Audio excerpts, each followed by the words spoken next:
Boa noite a todos, que Jesus continue a nos abençoar. Hoje nós estamos aqui representando a USE, União das Sociedades Espíritas Intermunicipal de Ribeirão Preto. O nosso estudo, o nosso bate-papo dessa noite tem como tema relacionamentos e tecnologia, um tema bastante atual. Mas antes de eu iniciar o nosso estudo, eu gostaria de lembrar a vocês que a nossa USE, ela significa a união de todos os centros espíritas. É uma entidade que tem como objetivo divulgar o espiritismo, facilitar o encontro de todos os espíritas. Relacionamentos e tecnologia. Quando a gente fala nesse tema, a primeira coisa que a gente pensa é nos sites de relacionamento, né? Todo mundo já deve ter tido a curiosidade de ver os sites de relacionamento, onde as pessoas colocam a sua fotografia, o seu nome, as suas habilidades, com o objetivo de conhecer outras pessoas, chegando até o ponto de pessoas se conhecerem e estabelecerem um relacionamento afetivo através dessa ferramenta que a tecnologia nos proporciona na atualidade, que é a internet. Mas não é esse o tema efetivo do nosso estudo. Nós vamos falar em relacionamentos e tecnologia, porque há, na atualidade, uma semelhança entre o que está acontecendo com os relacionamentos e com a tecnologia. Em primeiro lugar, relacionamentos. Quando a gente fala em relacionamento, a gente sempre, imediatamente, o nosso pensamento vai ao relacionamento afetivo entre duas pessoas. Eu não vou falar entre homem e mulher, porque hoje em dia a gente fala entre duas pessoas, tá certo? Nós consideramos os relacionamentos muito mais do que isso. O relacionamento afetivo envolve o nosso relacionamento com os nossos pais, com os nossos filhos, com os nossos amigos. Esses são relacionamentos afetivos e eles nos proporcionam, através desse contato que fazemos com os nossos semelhantes, nos proporcionam grandes satisfações, normalmente, através da troca de afetividade, da troca de amor. Isso é uma coisa que todos nós necessitamos, nós temos necessidade dessa troca de afetividade. Realmente existem algumas pessoas que só querem receber, não querem trocar. Mas o relacionamento envolve a troca. No auge da nossa evolução, em que estaremos como espíritos puros, o nosso relacionamento vai ser sempre um relacionamento muito mais de dar do que de receber. Mas no momento em que nós estamos, espíritos ainda em fase evolutiva, há uma necessidade de troca. E há uma necessidade de receber e dar afetividade. E isso nós obtemos através dos nossos relacionamentos. É importante a gente lembrar aqui o que o Espiritismo nos fala, do que nós somos. Nós somos espíritos que fomos criados simples e ignorantes. Ignorantes no sentido de não ter nenhum conhecimento. E, no momento, nós estamos encarnados, isto é, além do espírito, do perispírito, nós temos um corpo físico.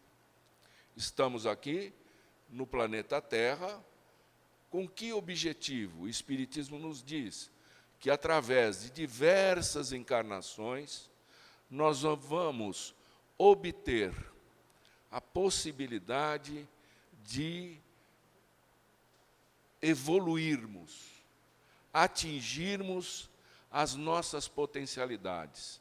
Então, somos criados simples e ignorantes e vamos passar por diversas encarnações aqui, ou no planeta Terra, ou em outros planetas, não sei. No nosso caso, estamos aqui, no planeta Terra. E durante essas encarnações, nós vamos, através de relacionamentos, através das nossas vivências, vamos desenvolver as nossas potencialidades. Que potencialidades são essas? Eu disse que nós fomos criados simples e ignorantes. Nós vamos desenvolver as nossas inteligências. Antigamente se falava numa inteligência só, a inteligência do conhecimento do intelecto, né?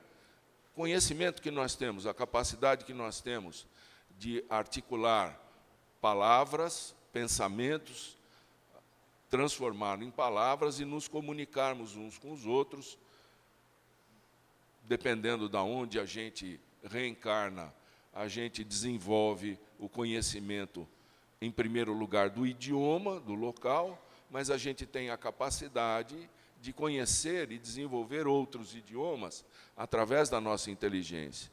E nós vamos, através do estudo, normalmente ocorre em escolas, né, na nossa sociedade, nós vamos aprender tudo que a humanidade já aprendeu até agora.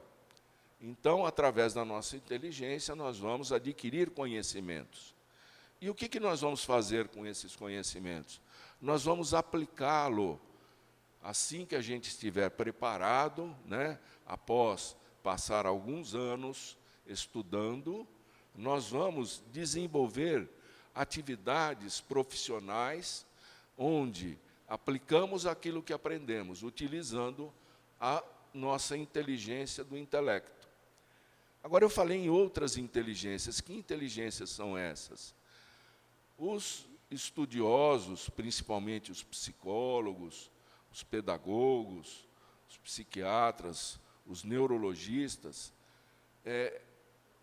através da observação, descobriram que nós temos dentro de nós sentimentos, emoções, que também se desenvolvem através de um processo de inteligência. Como ocorre isso? Todo o nosso relacionamento com os nossos semelhantes, conosco mesmo, ou com o meio ambiente, com o universo, se faz através das nossas ações. O que move as nossas ações? Os nossos sentimentos e as nossas emoções.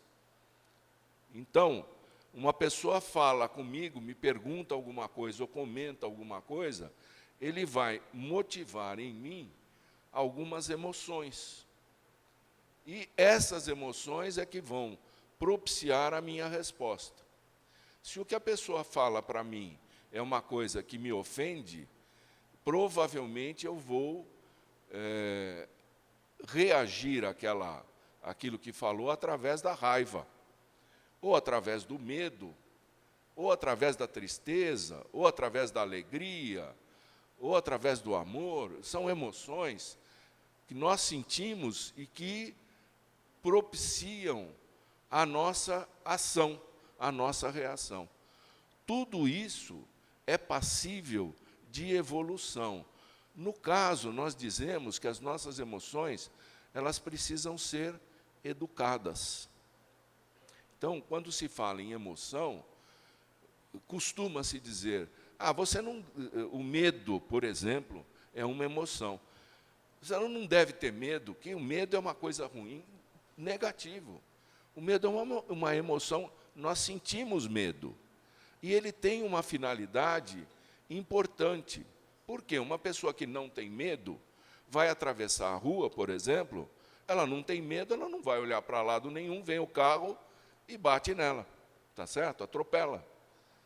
Então, o medo tem uma finalidade que é de nos preservar.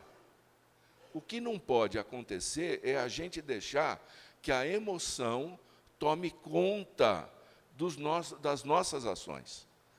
Então, se eu deixar que o medo tome conta das minhas ações, eu não vou fazer nada, porque eu tenho medo.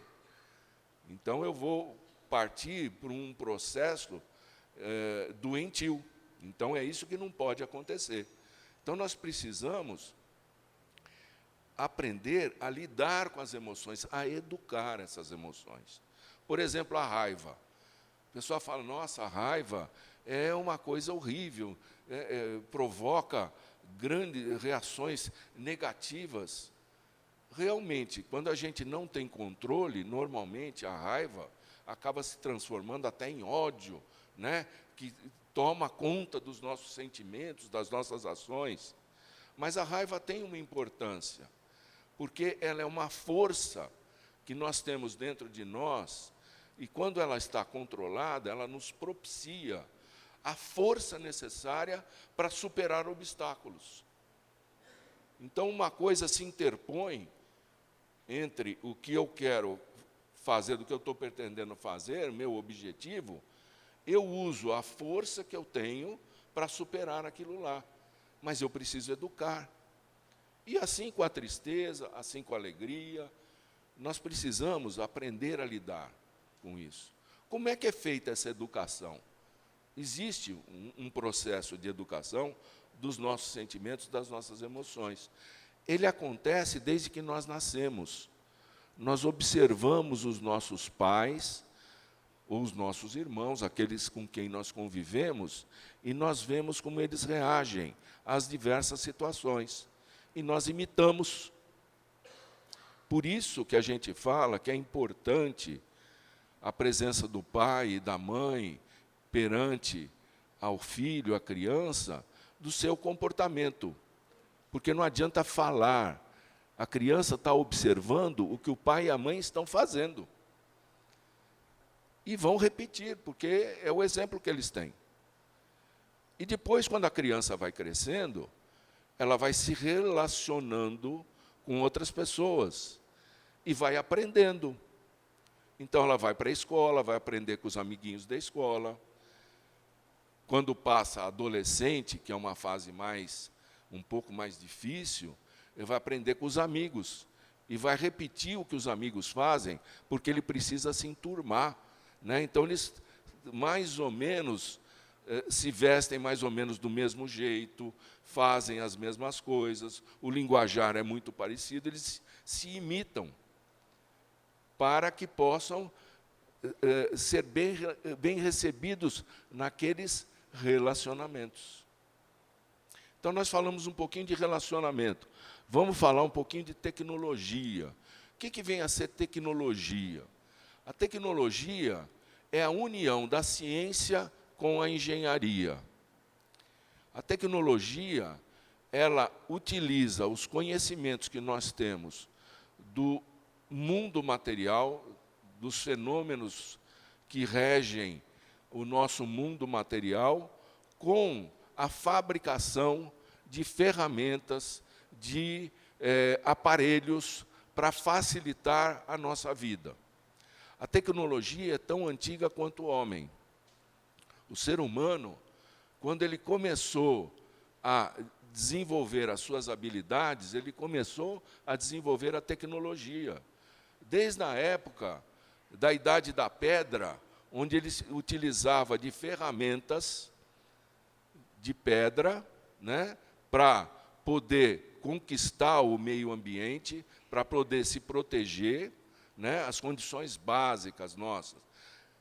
Conseguir alimento, primeira coisa. A segunda, conseguir uma proteção, para se proteger das intempéries, dos animais e dos inimigos.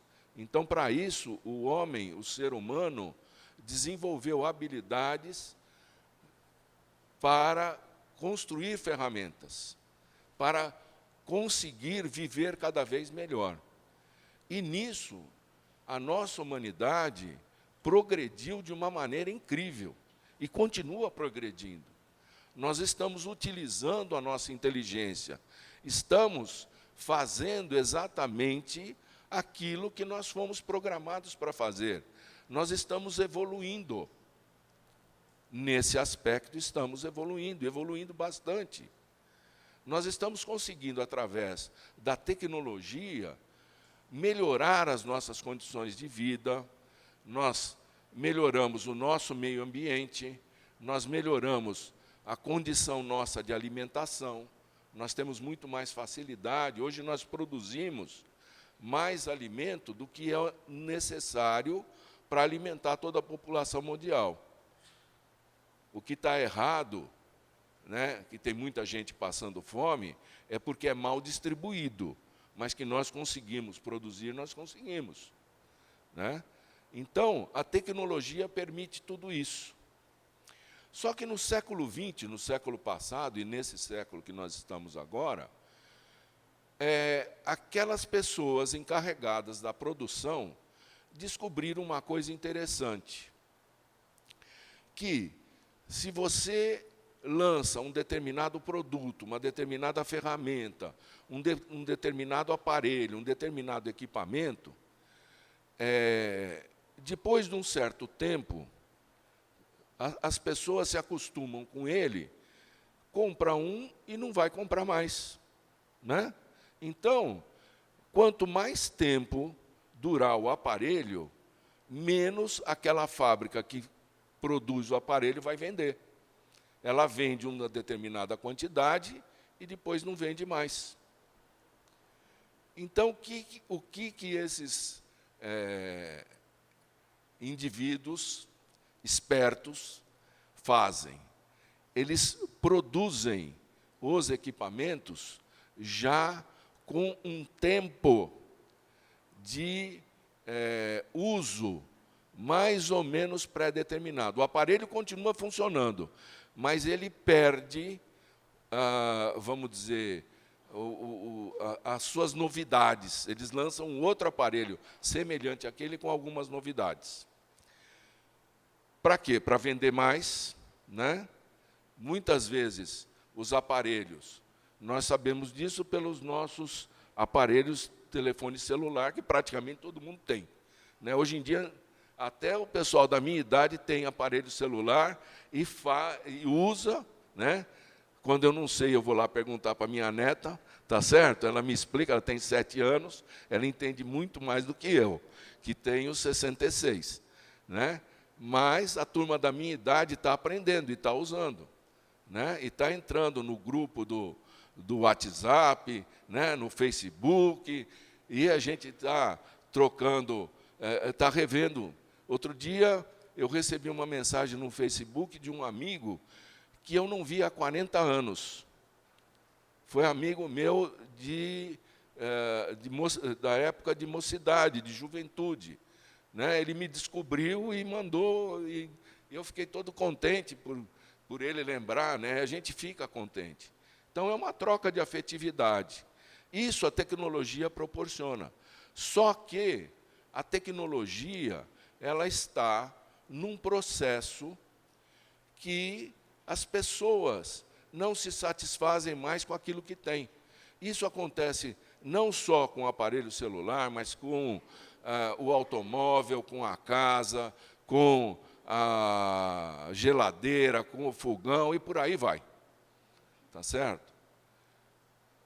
Qual a semelhança que tem, então, entre a tecnologia e o relacionamento? O que está acontecendo com muitos relacionamentos é que as pessoas também estão tratando os seus relacionamentos da mesma maneira que nós tratamos os nossos aparelhos. Eles têm data de validade, eles perdem a validade. As pessoas perdem o interesse pelas outras pessoas, principalmente num relacionamento afetivo a dois, onde, de uma hora para outra, um chega e fala, não quero mais saber, estou fora, e acabou. Mesmo que tenham até se casados, existem muitos casamentos Muitos, a quantidade é muito grande, que termina com 1 ou 2 anos. Porque as pessoas simplesmente não buscam construir alguma coisa em comum. Então, esse aspecto de relacionamento e tecnologia nos é colocado para nos chamar a atenção para qual é efetivamente o nosso objetivo e, efetivamente, o que a doutrina espírita nos chama a atenção com relação a isso. Porque a doutrina espírita, ela tem uma característica de acompanhar todos os conhecimentos, todas as descobertas da ciência. O Espiritismo acompanha a ciência. O Espiritismo não sai fora da ciência. Então, como nós analisamos esses aspectos? Como, dentro da doutrina espírita, nós podemos nos posicionar com relação a isso? A doutrina espírita, como eu falei no começo, ela nos diz que nós todos somos criados simples e ignorantes com o objetivo de evoluir. Estamos todos num processo de evolução, e esse processo de evolução, vocês me permitam dizer, nós estamos no início da nossa evolução espiritual. Nós somos espíritos ainda numa fase inicial de evolução.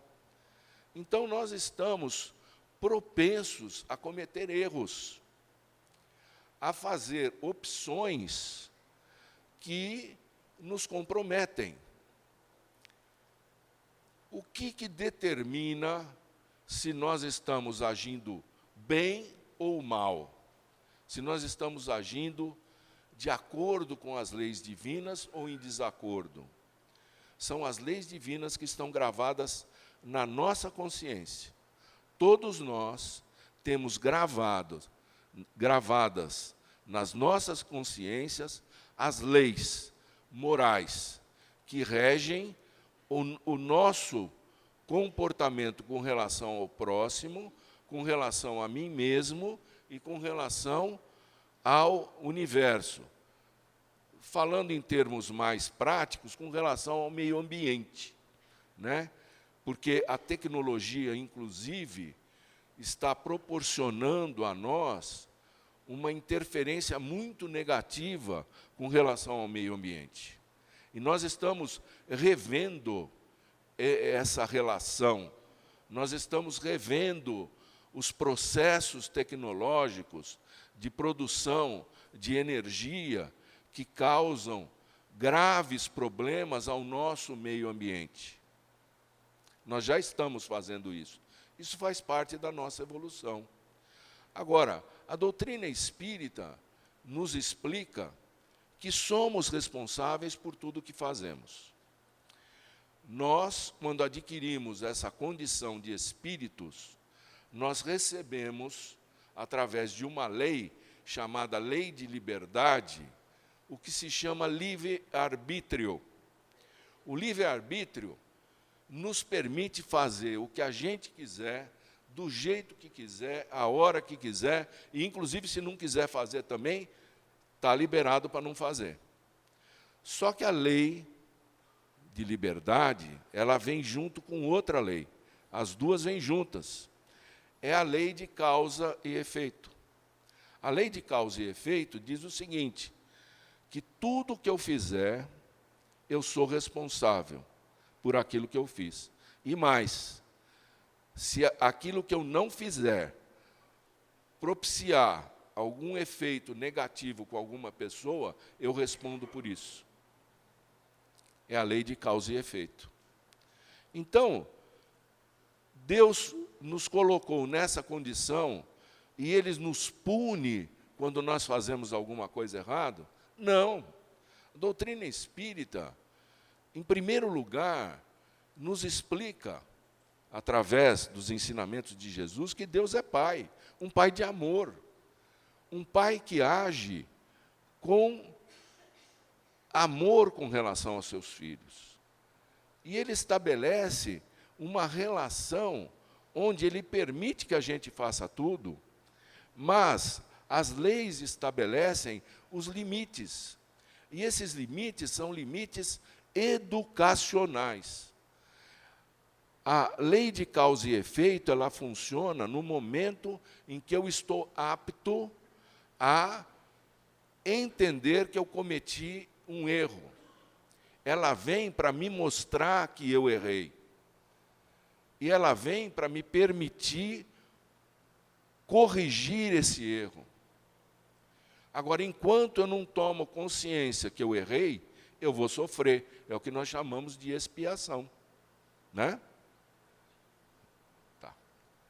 Nós precisamos, então, tomar consciência que somos responsáveis por tudo que acontece conosco.